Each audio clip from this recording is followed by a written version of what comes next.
৪ থেকে ৫ কেজি চিনিকে প্রায় ১০ থেকে ১২ মিনিট জ্বালানোর প্রসেসিং দিয়েই শুরু হয় তিলেখাজা। আসসালামু আলাইকুম, welcome to Tania's food blog. কেমন আছেন সবাই? আমরা কুষ্টিয়ার মানুষ, আর কুষ্টিয়ার বিখ্যাত তিলেখাজা কিভাবে তৈরি হয় সেটা দেখাবো না, এটা তো হয় না। এখানে এই যে চিনির শিরাটাকে একটা ডো করার পরে এটাকে একটা গাছের মাধ্যমে বা একটা উঁচু জায়গায় এটা এইভাবে টানা হয় যতক্ষণ পর্যন্ত এটা সাদা না হয়। আর এই কাজটা কিন্তু সবচেয়ে বেশি কষ্টকর, আর এই কষ্টের কাজটা আমাদের এই দক্ষ ভাইরা এত দক্ষতার সাথে করে, যার জন্যই আমাদের তিলেখাজা হয় এত বিখ্যাত। তাদের এত পরিশ্রমের কারণেই হয় এত সুস্বাদু তিলেখাজা। তারপরে এটা আরো ২ জন নিয়ে এটাকে লম্বালম্বি ভাঁজ দিতে থাকে, আর এই ভাঁজ দেওয়ার কারণেই কিন্তু তিলেখাজার মাঝখানে যেই ফাঁকা ফাঁকাটা দেখা যায়, মূলত এটা বাতাস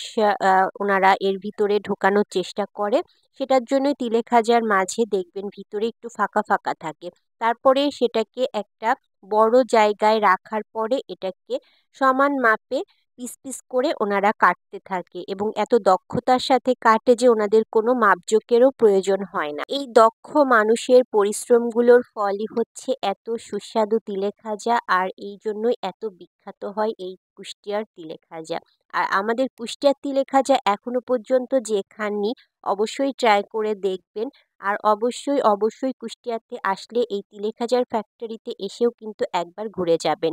এরপরেই শুরু হয় প্যাকেজিং করার প্রসেসিং। একজন এটাতে তিল মাখায় আর একজন প্যাকেজিং করা শুরু করে।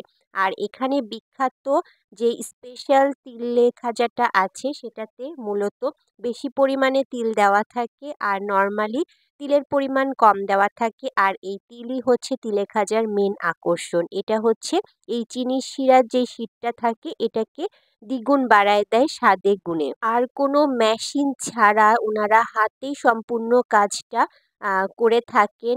আর শুধুমাত্র তিলকে খাজাটা বানানোর জন্য না, প্যাকেজিং এর ক্ষেত্রেও ওনারা হাতের মাধ্যমেই সবকিছু করে থাকেন। আর এই পরিশ্রমের জন্যই কিন্তু এতটা সুস্বাদু হয় আমাদের কুষ্টিয়ার বিখ্যাত তিলেখাজা। আর আমাদের যে গেস্ট আসছিল সেই গেস্টকে নিয়েই আমরা এই ফ্যাক্টরিটা ভ্রমণ করতে গিয়েছিলাম। আর আমার এই ভিডিওটা কেমন লাগলো অবশ্যই সবাই কমেন্ট বক্সে জানাবেন, আর আমার গেস্টের কেমন লাগলো সেটাও একটু দেখবেন। বন্ধু, কুষ্টিয়ার বিখ্যাত তিলেখাজা কেমন লাগছে তোমার কাছে? সেই আসলে তাই? তুমি তো খাচ্ছ স্পেশালটা না? হ্যাঁ, তো স্পেশালটার স্বাদ কেমন? খুবই মজা, আসলেই মজা, তাই না?